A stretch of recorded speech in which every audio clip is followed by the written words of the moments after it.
Independence from China and a Halloween massacre stopped. It's 5 and 10 from Skywatch TV. 5 things you need to know in about 10 minutes for Wednesday, November 5th, 2025. I'm Derek Gilbert. Item number 5 today, Europe has fallen.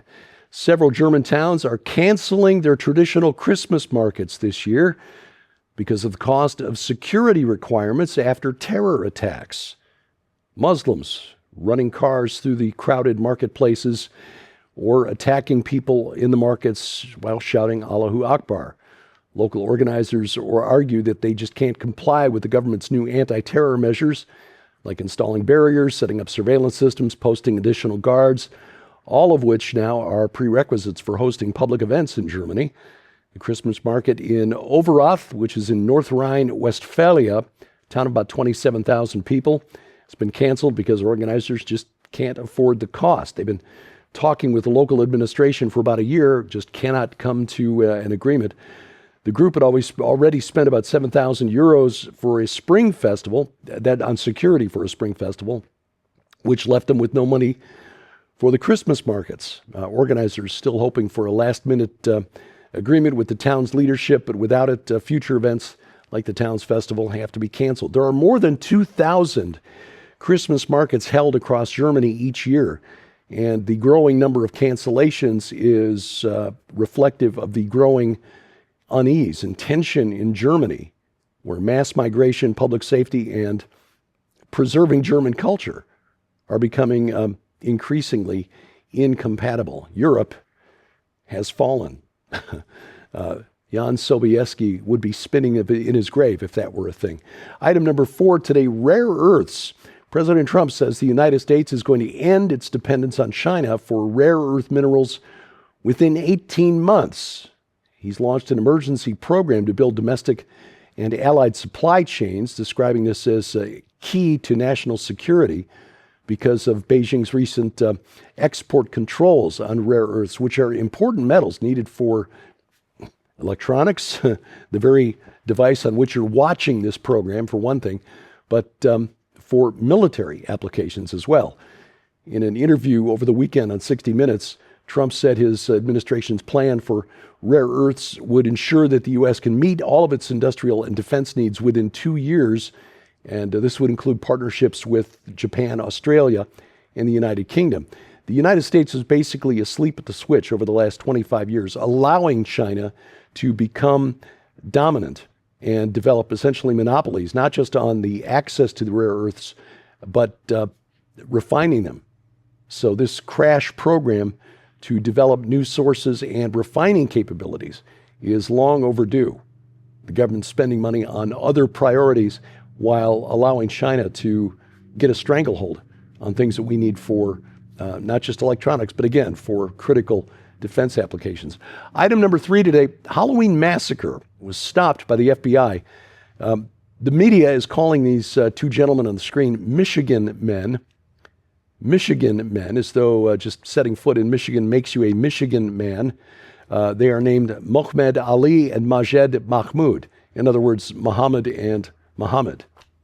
Not typical Michigander names. These 2 young Arabs, along with a group of friends, plan to carry out a mass terror attack in Detroit over Halloween. That was, of course, last Friday. According to unsealed documents from the Department of Justice, these men assembled a cache of weapons to carry out their attack.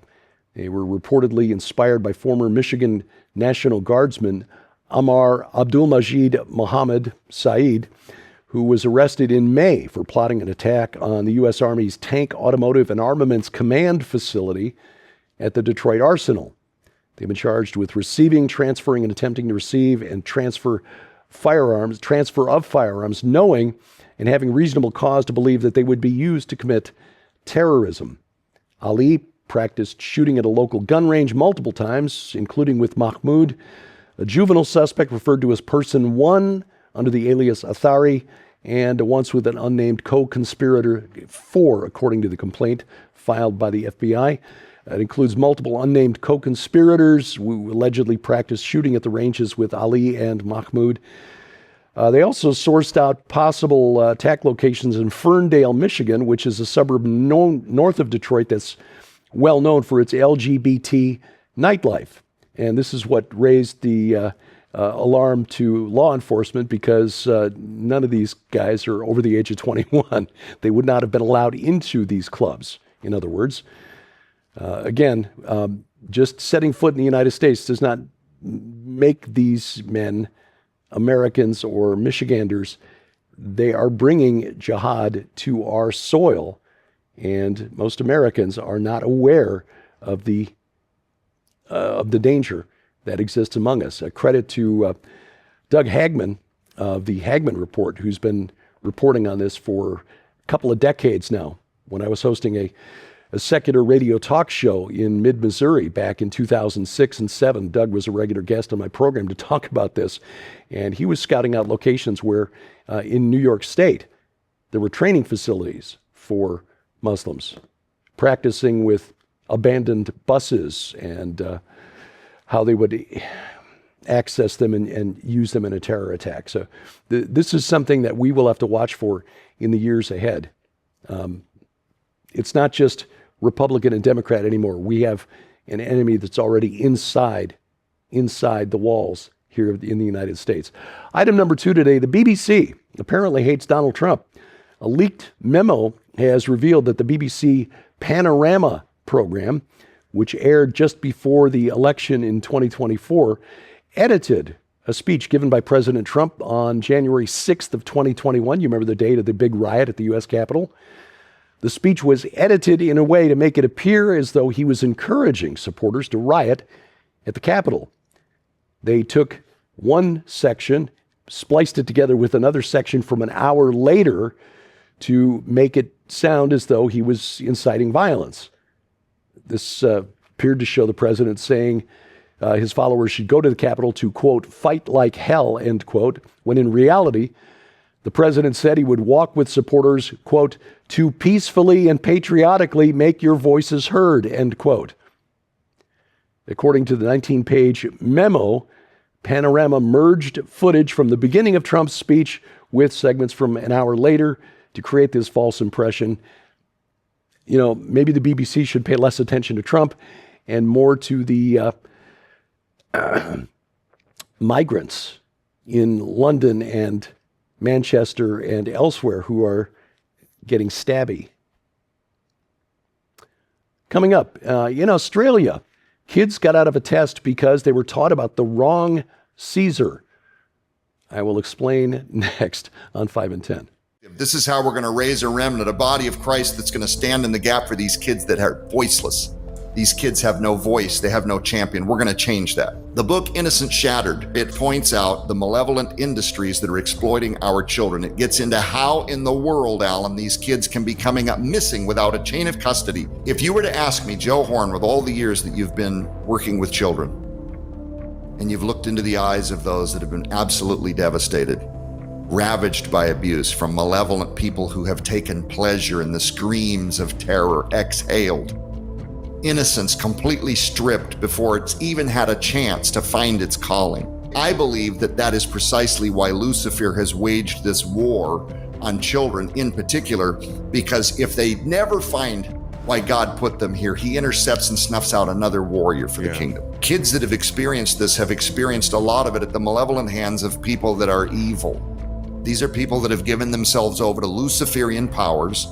These are people that take delight in the suffering of children. The average, based on the most intelligent aggregators of information that we have in the United States right now, place it at about 11 to 12 children per day from foster care alone, not the vast population of kids growing up in homes where they haven't been removed yet are coming up missing. No clue where they've gone, they're just gone. Many who will end up being classified as runaway. People feel stirred by it, they want to support you, but they themselves don't feel that they have what it takes to endure barrage after barrage of just the worst parts of humanity. It's in the book, Innocence Shattered. There is a ton of beautiful information, and people just aren't seeing it for the most part because they're not taking the chance. There is an appendix that goes on and on and on about some of the most beautiful ways that people can intervene. And I'm talking anybody, Alan. I don't care if you're grandmother on a pension. I don't care if you're a man that has billions of dollars in land. There is something rather more than just anecdotal praying once a week that you can throw at this. And it is available in this book. Again, a series of thought exercises that help guide the reader through the process of giving God your yes and a belief in how you really, really can make a difference. Wow. So yes, it's an ugly conversation that almost nobody wants to have, but it's the responsibility of the church to have it because we can't wait for the world to do it. The Holy Spirit can show up in a supernatural way and do things for these children that nothing else can do. It's a supernatural battle, and it is time for the church to say enough. Not one more kid in a dog cage, not one more kid out there lost, not one more child not being fed today, not on my watch.